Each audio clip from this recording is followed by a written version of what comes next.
شروع کرتی ہوں اللہ کے نام سے جو بڑا مہربان نہایت رحم کرنے والا ہے۔ حضرت علی شیر خدا نے یمن میں اپنے نمائندے کو خط لکھا اور اس سے درخواست کی لوگوں کے ساتھ عدل و انصاف سے پیش آئیں، اور آخر میں اس سے چاہا کہ 10 لائق ترین اور اپنے معتمد افراد کو ایک خاص کام کے لیے حضرت علی کے پاس بھیجے۔ اس نے 100 لوگوں کو منتخب کیا اور پھر ان میں 10 لوگوں کو جو سبھی سے اچھے اور افضل تھے انتخاب کیا۔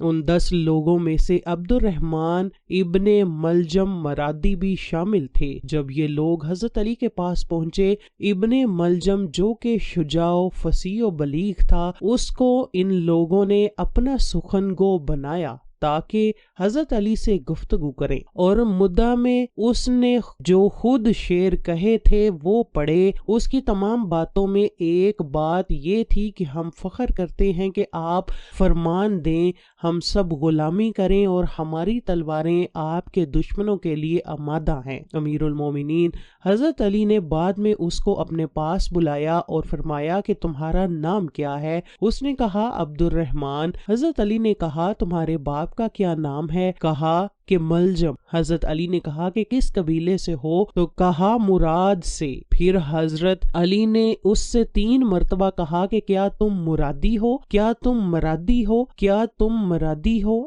ابن ملجم نے کہا جی ہاں امیر المومنین۔ اس وقت حضرت علی نے زبان پر کلمہ ترجعی جاری کیا، انا للہ و انا الیہ راجعون۔ ابن ملجم سفین و نہروان کی جنگوں میں حضرت علی کے قافلے کے ساتھ تھا۔ جب لشکر اسلام نے خوارج پر غلبہ حاصل کیا تو ابن ملجم نے کہا اے امیر المومنین مجھے اجازت دیں، میں آپ سے پہلے کوفہ جا کر آپ کی فتح و کامیابی کی خوشخبری کوفہ والوں کو دوں۔ حضرت علی نے کہا تمہارا مقصد اس کام سے کیا ہے؟ اس نے کہا میں چاہتا ہوں کہ خدا مجھ سے راضی ہو جائے کہ حضرت علی کی کامیابی سے لوگوں کو خوشحال کروں۔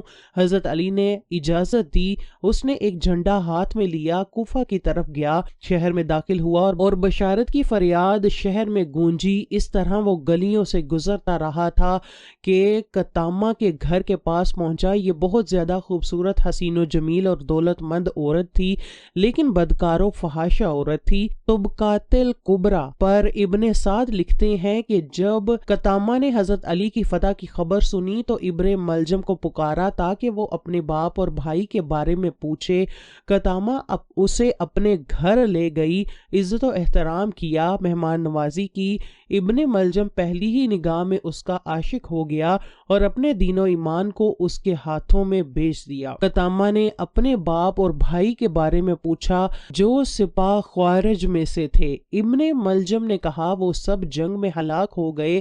یہ خبر سنتے ہی وہ رونے لگی۔ ابن ملجم اس خبر کو دینے پر پشیمان ہوا۔ قطامہ تھوڑی دیر بعد اٹھی اور دوسرے کمرے میں گئی، اپنے آپ کو آرائش و زینت سے سنوارا اور واپس آئی۔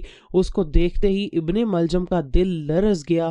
ابن ملجم جو شہوت نفسانی میں اسیر اور اپنے اختیار کو ہاتھ سے دے بیٹھا تھا، قطامہ سے خواستگاری کی۔ قطامہ نے کہا اگر مجھے چاہتے ہو تو میرا مہر بہت زیادہ ہے۔ ابن ملجم نے کہا جتنا بھی ہوگا قبول کروں گا۔ قطامہ نے کہا زیادہ ہے، کچھ پیسے، جوہرات اور مشک و عنبر و عطر وغیرہ۔ ابن ملجم نے کہا اس کے علاوہ اور کچھ؟ قطامہ نے کہا بہت سخت۔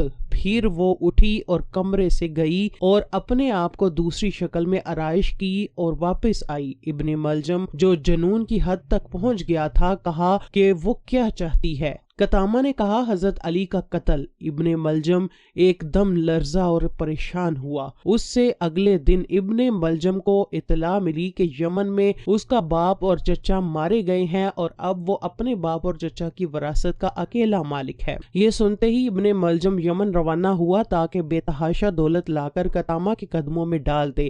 وہاں پہنچ کر اس نے سب جائیداد کو فروخت کیا اور مال و دولت لے کر چل پڑا۔ راستے میں اسے ڈاکوؤں نے لوٹ لیا اور وہ سارا سارا مال لے گئے۔ ابن ملجم جنگل میں سرگرداں تھا، لیکن تھوڑی دیر بعد ایک قافلے سے جا ملا اور ان کے ساتھ ہم سفر ہو گیا۔ قافلہ میں وہ 2 شخص کا دوست ہو گیا، ان دونوں کا تعلق خوارج سے تھا۔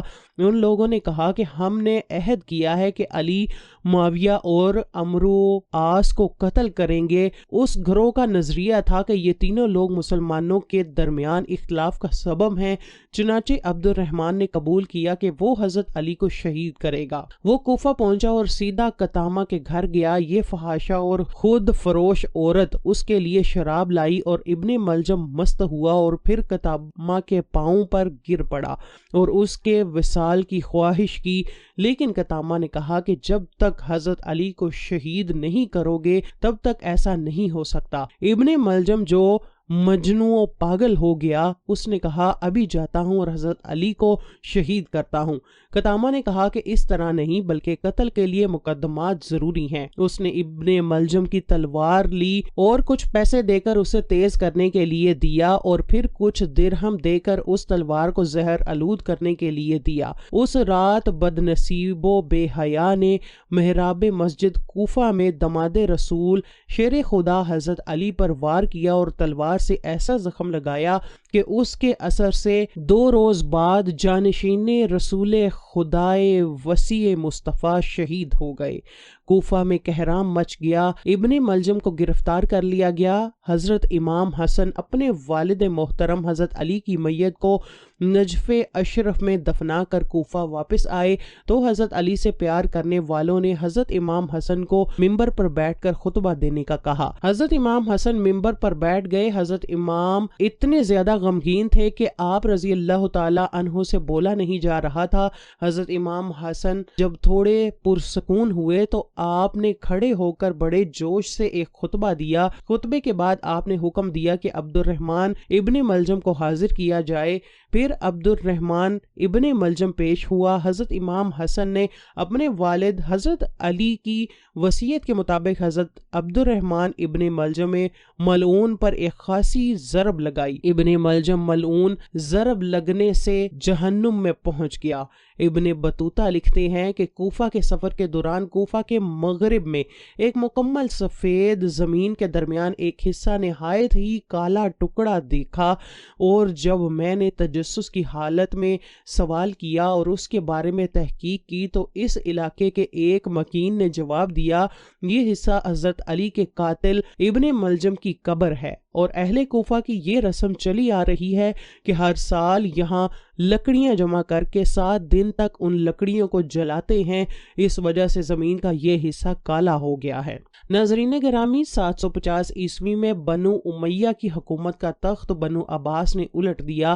بنو امیہ کا آخری حکمران مروان ثانی ایک انتہائی سست اور ڈرپوک حکمران تھا جس نے ابو مسلم خراسانی کے ہاتھوں شکست کھائی، اور یوں بنو عباس کی حکمرانی شروع ہوئی۔ تاریخی کتابوں میں درج ہے کہ ابو مسلم خراسانی نے بنو عباس کے ابو جعفر المنصور اور ان کے بھائی ابو العباس الصفا کو حکمرانی سونپ دی۔ اس طرح بنو عباس کے پہلے حکمران ابو العباس نے آتے ہی بنو امیہ کا نام و نشان مٹانے کی قسم کھائی، بہت سے لوگوں کو قتل کر دیا اور کربلا کے واقعے میں ملوث تمام کرداروں کی قبریں تک کھود دی گئیں اور سب کو سولی پر لٹکایا گیا۔ تاریخ ابن سعد میں لکھا ہے کہ کوفہ میں موجود ابن ملجم کی قبر کو بھی کھودا گیا، لیکن اس قبر میں اژدہے اور سانپوں کے علاوہ کچھ